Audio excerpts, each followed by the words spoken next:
അതുകൊണ്ട് അവർ വിജയിക്കാനും നമ്മളെ വീടല്ലേ കൂട്ടരെ വിജയിക്കാൻ പോണത്. നമ്മളെ അഹങ്കാരവും നമ്മളെ അഹന്തയും നമ്മൾ വീണ്ടും ഈ കൊണ്ടു നടന്നാൽ പരാജയപ്പെടും.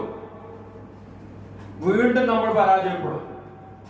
ജീവിതത്തിന്റെ ആഴങ്ങളിലേക്ക് നട്ടുപോകും. ഏറ്റവും ഒരു വിട്ടുവീഴ്ചയുടെ കഥ ഞാൻ പറയട്ടെ. ലോകത്ത് മനോഹരമായ ഒരു സംഭവം നടന്നിട്ടുണ്ട്. ജപ്പാൻ ഒളിമ്പിക്സ് മത്സരം നടക്കുകയാണ്. ജപ്പാൻ ഒളിമ്പിക്സ് മത്സരം നടക്കുമ്പോ ഫൈനലിൽ എത്തുന്ന രണ്ടേ ആളുകൾ.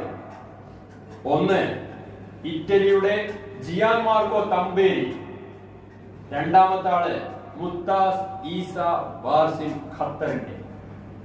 ആ ലക്ഷക്കണക്കിന് ആളുകൾ ആവേശത്തോടെ കണ്ടിരിക്കുകയാണ് ഈ ഹൈജമ്പ് മത്സരം, പുരുഷന്മാരുടെ ഹൈജമ്പ് മത്സരം. 2 മീറ്ററും 43 സെന്റിമീറ്ററും ഉയർത്തി വെച്ചു. ഓടി വന്നും ജിയാൻ മാർക്കോ തമ്പേരി ഇറ്റലിയുടെ ചാടി. അത് കഴിഞ്ഞ് രണ്ടാമത് ഓടി വരുന്നുണ്ട് ഖത്തറിന്റെ മുത്താസിസ ബാർസിൻ. 2 മീറ്ററും 43 സെന്റിമീറ്ററും മുത്താസും ചാടി. ഇനി ഒഫീഷ്യൽസ് ഇതിന്റെ ഉയരം ഒന്ന് ഉയർത്തി വെച്ചു. അടുത്ത ഫൈനലിൽ ആരായിരിക്കും എന്നുള്ളതിന് വേണ്ടി ഉയരം ഒന്ന് ഉയർത്തി വെച്ചപ്പോ ഒരു വേദനിക്കുന്ന ഒരു സംഭവമാണ് ജിയാൻ മാർക്കോ തമ്പേരിക്ക് സംഭവിച്ചത്. അദ്ദേഹത്തിന്റെ വലത് കാല് പൊന്തുന്നില്ല. നമ്മളൊന്ന് ആലോചിച്ച് നോക്കണം. ഒളിമ്പിക്സിൽ അത്രയും ജനങ്ങൾ, ലോകത്തിൽ ഏറ്റവും ടോപ്പിൽ നിൽക്കുന്നതാണ്. കോടാനുകോടി ജനങ്ങൾ, അതിന്റെ ടോപ്പിൽ നിൽക്കുന്നവർ മാത്രം വരുന്നതാണ് ഒളിമ്പിക്സ്. ആരാണോ ചാടുന്നത് ആ ചാടിനപ്പുറത്തേക്ക് ചാടാൻ ഈ മനുഷ്യകുലത്തിൽ ആരുമില്ല. അങ്ങനെ 2.43 മീറ്റർ ഉയർത്തി വെച്ചത് മുത്താസിസും ചാടി, ജിയാൻ മാർക്കോ തമ്പേരിയും ചാടി. അടുത്തത് ഒഫീഷ്യൽസ് കുറച്ചും കൂടി ഉയരം കൂട്ടി വെച്ചു. അപ്പോഴാണ് തമ്പേരിയുടെ കാല് പൊന്തുന്നില്ല.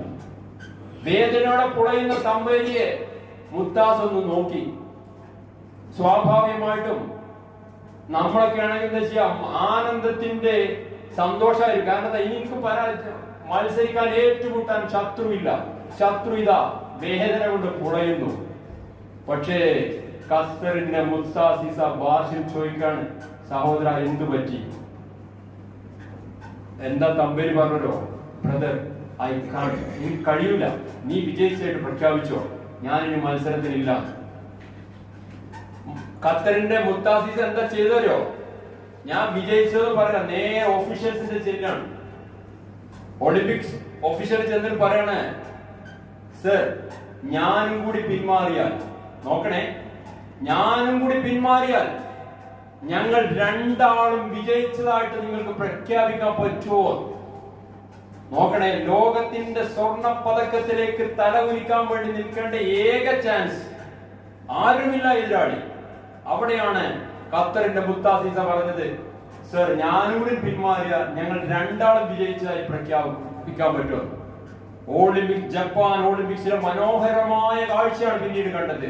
ആർഷാർവത്തോടു കൂടി എല്ലാവരും കൈയടിച്ചു, എല്ലാവരും സന്തോഷത്തോടെ. ഒഫീഷ്യൽസ് പറഞ്ഞു, വൈ നോട്ട്, നിങ്ങൾ അങ്ങനെ മഹാമനസ്കത കാണിക്കുകയാണെങ്കിൽ രണ്ടാളും വിജയിച്ചതായി പ്രഖ്യാപിക്കാം.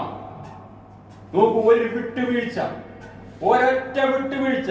ആ സ്വർണം എനിക്ക് അവന് വെള്ളി കിട്ടട്ടെ എന്നല്ല പറഞ്ഞത്.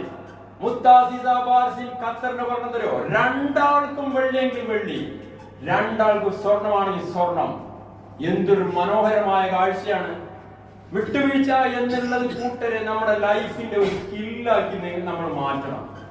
ചെറിയ കാര്യങ്ങൾ പോലും പിടിവാശി വെച്ച് നമ്മൾ വിട്ടുകൊടുക്കാതെ നമ്മളെ വീട്ടിൽ സംഘർഷത്തിന്റെ ഒരു ഭൂമിക സൃഷ്ടിക്കുകയാണെങ്കിൽ കൂട്ടരെ, അവിടെ കണ്ണുനീരിന്റെ